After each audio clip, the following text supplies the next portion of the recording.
Praise the lord. ఈరోజు దేవుని వాగ్దానము, ఆజ్ఞ దీపముగాను ఉపదేశము వెలుగుగాను ఉండును, శిక్షార్థమైన గద్దింపులు జీవమార్గములు. సామెతల గ్రంథము 6వ అధ్యాయము 23వ వచనము. సహోదరి సహోదరులారా, ఈ వాక్యం మన జీవిత ప్రయాణానికి అవసరమైన మార్గదర్శకత్వం మరియు క్రమశిక్షణ గురించి వివరిస్తుంది. చీకటిగా ఉన్న మార్గంలో నడిచే మనిషికి వెలుగు ఎంత అవసరమో, పాపము మరియు అయోమయంతో నిండిన ఈ లోకంలో దేవుని వాక్యము మనకు అంత అవసరమని ఈ వచనం ద్వారా తెలుసుకోవచ్చు. ఈ వాక్యాన్ని లోతుగా అర్థం చేసుకోవడానికి దీన్ని 3 ప్రధాన భాగాలుగా చూడవచ్చు. మొదటిగా ఆజ్ఞ దీపముగాను అని ఉంది. దీపం అనేది మన అడుగుల దగ్గర ఉన్న చీకటిని పోగొడుతుంది. దేవుని ఆజ్ఞలు మనం ప్రస్తుతం వేస్తున్న అడుగును, మనం తీసుకుంటున్న చిన్న చిన్న నిర్ణయాలను వెలిగిస్తాయి. మనం తప్పు అడుగు వేయకుండా, చిన్న చిన్న గుంటల్లో పడకుండా దేవుని ఆజ్ఞ మనల్ని కాపాడుతుంది. ఉదాహరణకు, యోసేపు ఐగుప్తులో ఉన్నప్పుడు పోతీఫరు భార్య అతనిని పాపం చేయమని బలవంతం చేసింది. అప్పుడు యోసేపు, నేను దేవునికి విరోధముగా పాపము చేసి ఈ ఘోరమైన దుష్కార్యము ఎలాగు చేయుదును అనే దేవుని ఆజ్ఞను దీపంగా చేసుకున్నాడు.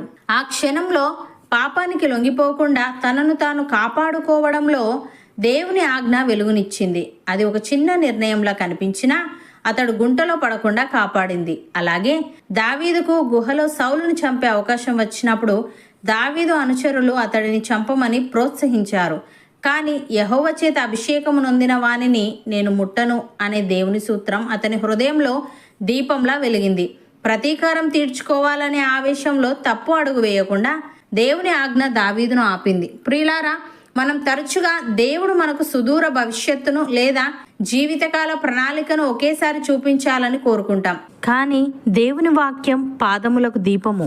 దీపం వెలుగు కేవలం మనం వేయబోయే తదుపరి అడుగు వరకు మాత్రమే కనిపిస్తుంది. మనం ఎవరినైనా ద్వేషించాలనుకున్నప్పుడు ప్రేమించు అనే ఆజ్ఞ ఆ క్షణంలో మన కోపాన్ని ఆపి మన అడుగును వెలిగిస్తుంది. చిన్న లాభం కోసం అబద్ధం చెప్పాలనిపించినప్పుడు అబద్ధ సాక్ష్యం పలకవద్దు అనే ఆజ్ఞ మనల్ని ఆత్మీయమైన గుంటలో పడకుండా కాపాడుతుంది. గందరగోళంలో ఉన్నప్పుడు దేవుని సూత్రాలు మనకు స్పష్టతనిస్తాయి.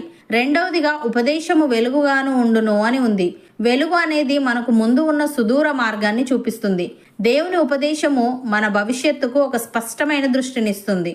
లోకపు తప్పుడు బోధలు మన కళ్ళను కప్పివేయకుండా సత్యమైన మార్గంలో నడవడానికి ఈ వెలుగు మనకు సహాయం చేస్తుంది. ఉదాహరణకు, మోషే ఐగుప్తు రాజభవనంలో ఉన్నప్పుడు లోకపు భోగభాగ్యాలు అతని కళ్ళను కమ్మేయవచ్చు, కానీ దేవుని ఉపదేశం అతనికి ఒక స్పష్టమైన దృష్టినిచ్చింది.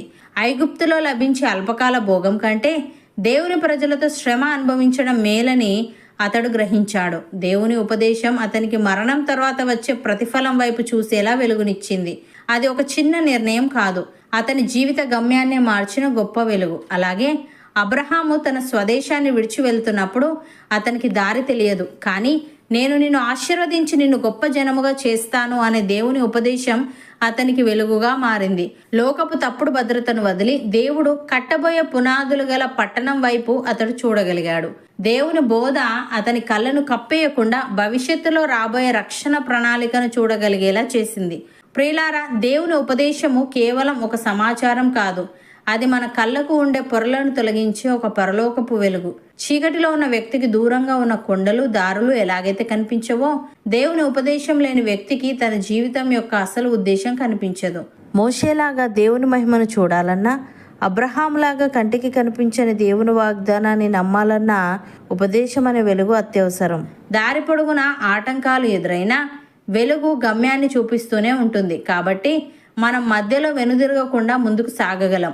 ఈ లోకం మనకు రకరకాల తప్పుడు మార్గాలను చూపిస్తుంది, కానీ దేవుని ఉపదేశము మనల్ని సత్యమైన ఆశీర్వాదకరమైన మార్గంలోనే స్థిరపరుస్తుంది.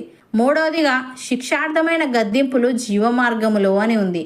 మనల్ని ఎవరైనా గద్దించినప్పుడు లేదా దేవుడు మనల్ని శిక్షించినప్పుడు మనకు బాధగా అనిపించవచ్చు, కానీ ఆ గద్దింపులే మనల్ని మరణకరమైన మార్గాల నుండి తప్పించి జీవ మార్గంలో నిలబెడతాయి. క్రమశిక్షణ లేని జీవితం గమ్యం లేని ప్రయాణం లాంటిది.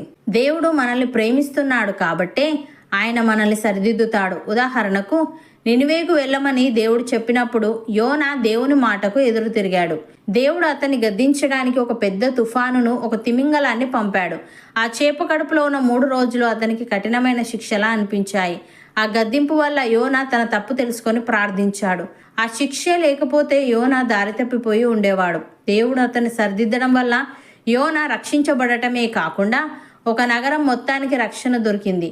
అలాగే పౌలు తిమోతికి రాస్తూ దైవజనుడు సంపూర్ణుడుగా ఉండుటకు, లేఖనములు గద్దించుటకును, తప్పుదిద్దుటకును ఉపయోగకరము అని చెప్పాడు. శిష్యరికం అంటేనే క్రమశిక్షణలో ఉండటం. దేవుని వాక్యం మనల్ని గద్దించినప్పుడు మనం సరిదిద్దబడతాము. అది మనల్ని ఆత్మీయ మరణం నుండి కాపాడుతుంది. ప్రియులారా, దేవుని గద్దింపులు లేదా శిక్షలు మన మీద కోపంతో చేసేవి కావు. అవి ఆయన ప్రేమకు నిదర్శనం. ఒక శిల్పి రాయిని చెక్కినప్పుడు ఆ రాయికి దెబ్బలు తగిలి బాధగా అనిపించవచ్చు, కానీ ఆ దెబ్బలే ఆ రాయిని ఒక అందమైన విగ్రహంలా మారుస్తాయి. యోనా ఉదాహరణలో చూసినట్లుగా గద్దింపు లేకపోతే మనం మనకు తెలియకుండానే వినాశనం వైపు వెళ్ళిపోతాము. దేవుని గద్దింపు మనల్ని ఆపి తిరిగి క్షేమకరమైన మార్గంలోకి తీసుకువస్తుంది.